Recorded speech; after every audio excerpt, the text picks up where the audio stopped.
Hello everyone, welcome back to my YouTube channel. So आज का हमारा वीडियो का टॉपिक है second order differential equation by Picard's method. इससे प्रीवियस वाली वीडियो में मैंने आपको first order differential equation by Picard's method से क्वेश्चन कराया है, जो कि बहुत इंपॉर्टेंट है, और उसी पर बेस आप बाकी अपने बुक्स के जो क्वेश्चंस हैं, एग्जाम्पल्स हैं, उन्हें सॉल्व करें। ठीक है, तो आज हम बात करेंगे सेकेंड ऑर्डर डिफरेंशियल इक्वेशन की। इसमें हमारे पास क्या दे रखा है, d square y upon D x square is equal to x q y plus d Y upon D x, और जहाँ पे हमें इसकी इनिशियल कंडीशन दे रखी है y इज इक्वल टू 1 पर, d Y upon D x equal है 1/2 at x is equal to 0 पर। ठीक है,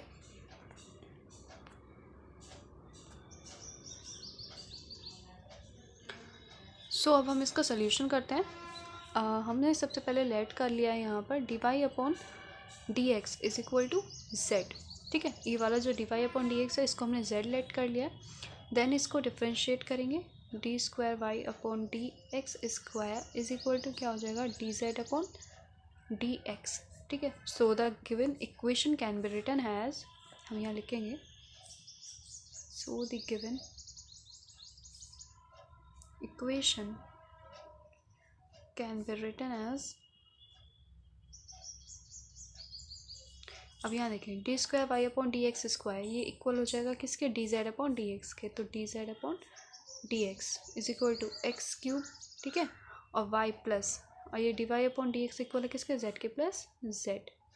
सो कंडीशंस हमारे पास जो दे रखे हैं, कंडीशंस लिखेंगे, condition y is equal to 1 पर, z इज इक्वल टू 1/2 है, क्योंकि d Y upon D x को हमने क्या बोल दिया, लेट कर लिया z, तो z is equal to 1/2 at x is equal to 0 पर। ठीक है, in order to prove that, in order to solve the given equation, we have to show that, we have to solve the following system of equation.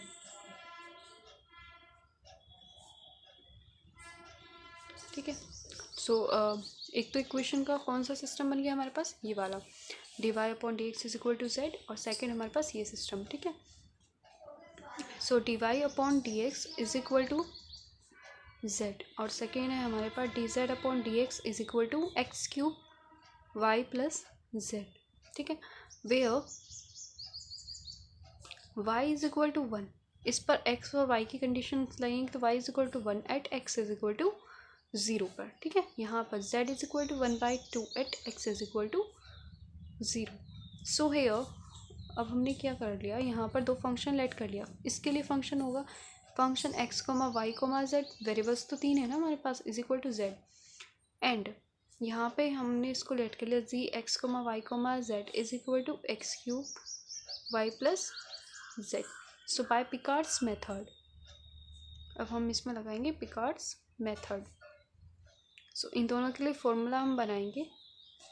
सो हमने यहाँ पर formula लिख दिया है, एक तो Y N X is equal to Y note plus integration X naught to X, function है T comma Y N minus K 1 of T comma Z minus K N Y of T D T.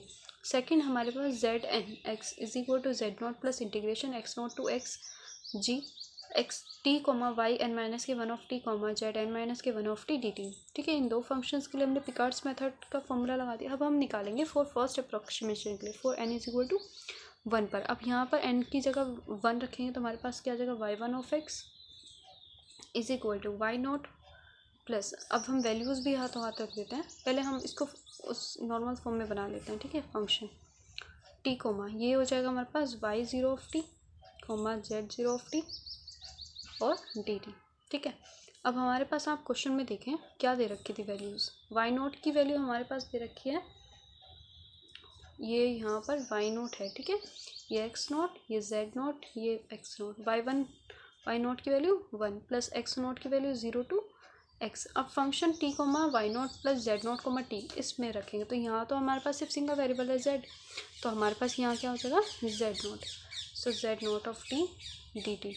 अब Z note की value क्या दे रखी है हमारे पास, 1/2, जो initials value है वही हमें रखना है, 0 टू एक्स 1/2 dt। अब इसका इंटीग्रेट करेंगे, लिमिट लगाएंगे तो आप इजीली सॉल्व कर लेंगे। तो हमारे पास क्या बनेगा 1 प्लस एक्स बाई टू, ये हो गया हमारा y1 ऑफ x के लिए। अब हम निकालेंगे इसी तरह से z1 ऑफ x, सॉरी ठीक है।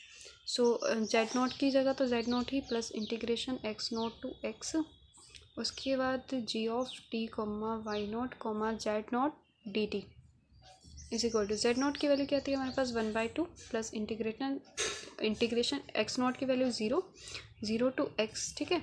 और इसी तरह से हम फिर वैल्यूज़ रख देंगे। ये वाला फंक्शन यहाँ पे देखें, फंक्शन इसमें t की x की जगह हम रखेंगे t, y की जगह y नोट, z की जगह z नोट, ठीक है।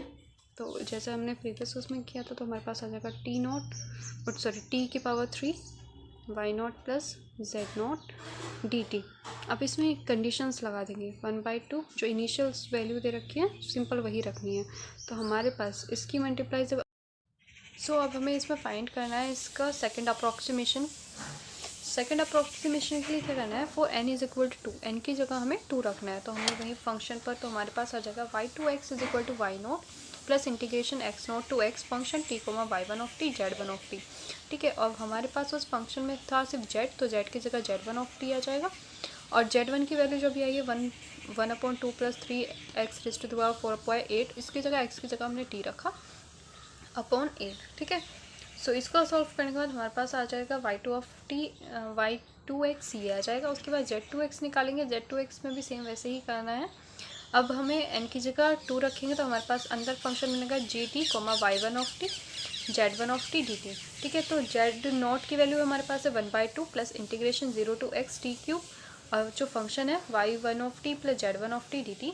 फिर टी क्यूब वैसे ही y1 ऑफ t की वैल्यू अभी फाइंड आउट करी थी, हमारे पास आई है 3/2 plus t/4 plus t raise to the power 4/8 dt, ठीक है। इन दोनों को हमने ऐड कर लिया। जो प्रीवियस अभी वीडियो वैल्यूज़ फाइंड करी थी उनको ऐड करने के बाद हमारे पास ये आया। इसको इंटीग्रेट करा, इंटीग्रेट करने के बाद हमारे पास इसका सेकंड अप्रॉक्सीमेशन ये आ गया है।